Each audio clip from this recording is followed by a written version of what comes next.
KFC is a story of two different companies, one that is struggling domestically and the other that is thriving internationally. And this contrast is best illustrated by looking at KFC in the US and KFC in China. While the number of KFC restaurants in the US is shrinking, the number of restaurants in China is growing. And while same-store sales in the US are falling, same-store sales in China are thriving. During the earnings call for the first quarter of 2024, the CEO of Yum Brands, which is the company that owns KFC, said the KFC brand in the US has been struggling. So, how did KFC lose the American market, and why is it winning in other countries like China? Walk into a KFC restaurant in the US and it will likely be old, run down, and even maybe dirty. The appearance of these restaurants perfectly summarizes the company's struggles in this market. KFC's decline in the US can be attributed to a combination of quality issues, changing consumer preferences, and increased competition. 99% of KFC restaurants in the US are owned by franchisees. This makes it crucial for the company to establish clear quality standards and, more importantly, develop systems to make sure these standards are upheld. However, KFC failed to do so. Customers going to KFC are frequently met with inconsistent food quality, long wait times, and poor customer service. Many people have shared images of weird stuff they found in their KFC food, from smaller things like feathers to horrific stuff like whole chicken heads and even an alleged rat. This has led to a perception of KFC as an outdated, unreliable, and even unsafe option in the fast food market. Another major factor contributing to KFC's decline in the US is the shift in consumer preferences towards healthier eating options. The 21st century has seen an increasing awareness of the health implications of fast food, particularly fried foods high in fat, sodium, and calories. As consumers become more health conscious, demand for healthier alternatives grew, and KFC struggled to adapt its menu to meet these new expectations. KFC's attempts to diversify its menu with healthier items like grilled chicken, salads, and wraps were often poorly executed and failed to resonate with its core customer base. The brand's long struggles paved the way for competitors to swoop in and grab a huge chunk of this market. Rivals like Chick-fil-A and Popeyes focused their strategy towards improving across every aspect that KFC was lacking in. Chick-fil-A's strategy is built towards a reputation of exceptional customer service and consistent food quality, whereas Popeye's strategy is to focus on flavor, presentation, and brand experience. This culminated in their ridiculously popular chicken sandwich, which basically gave people a better product at virtually the same price as KFC. And these competitors have made a huge dent in KFC's earnings. KFC lost its spot as the top chicken chain in the US to Chick-fil-A in 2013. Fast forward to 2023, KFC fell third after Popeyes became the second biggest chicken chain in the country. But quality issues, consumer preferences, and competition are just symptoms of a larger problem, which is a corporate lack of focus.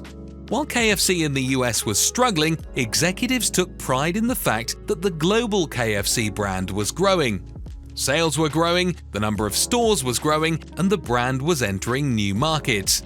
This growth was largely fueled by international markets, and KFC executives realized that international growth is the way for the future.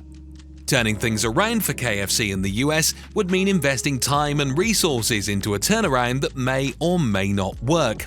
Instead, they could use those time and resources to invest in an already thriving business internationally. So, their strategy was to do just enough to stay afloat domestically while fully leveraging KFC's brand internationally by investing in newer stores, better quality food, and richer menus. And this is perfectly illustrated by KFC China. KFC entered China in 1987, becoming one of the first Western fast food chains to do so. By entering the market early, KFC established brand recognition and built a strong presence before many competitors. During this time, KFC prices were higher when compared to local restaurants.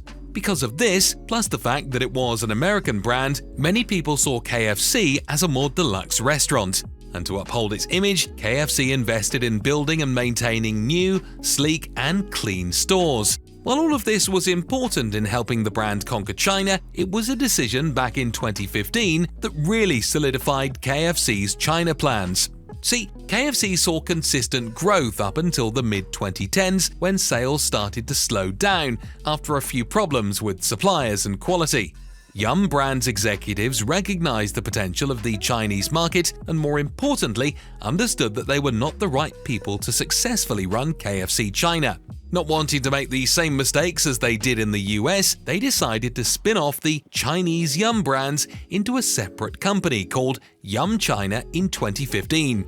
Local managers were put in charge of running Yum China. These people understood the Chinese market, culture, and consumer behavior, which helped the company make more informed decisions and build better relationships with local suppliers and government officials.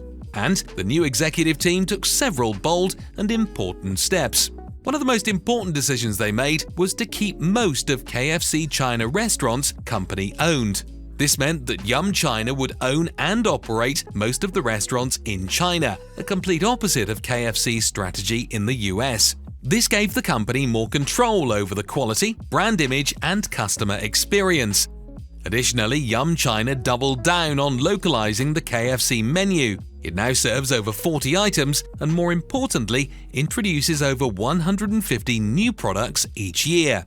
These products are designed to suit Chinese tastes. This involved introducing items such as congee, Beijing chicken roll, and spicy chicken wings, which appealed to local preferences. Seasonal and regional specialities were also added to cater to diverse tastes across China. And these decisions have paid off. The last 4 years marked the highest growth speed of KFC's development across the 37 years it has been operating in China. There are now over 10,000 KFC restaurants in China, making it China's biggest restaurant chain. Over 40% of these restaurants have been built since 2019. And in 2023, KFC China brought in over $8.2 billion in revenue, which is almost 4 times more than what the rest of KFC generated across the world. Although KFC China has been a smashing success, the future is not without problems. The biggest issue with KFC China will be to make sure it does not repeat the same mistakes as in the US. As we saw, KFC in the US was once a juggernaut, but bad decisions and poor control led it to quickly losing market share and diminishing its reputation. And the same thing can happen to KFC China. This means that it will be crucial for the Chinese company to have a plan in place to handle new competitors and make sure it injects enough excitement to keep the brand from becoming tiring.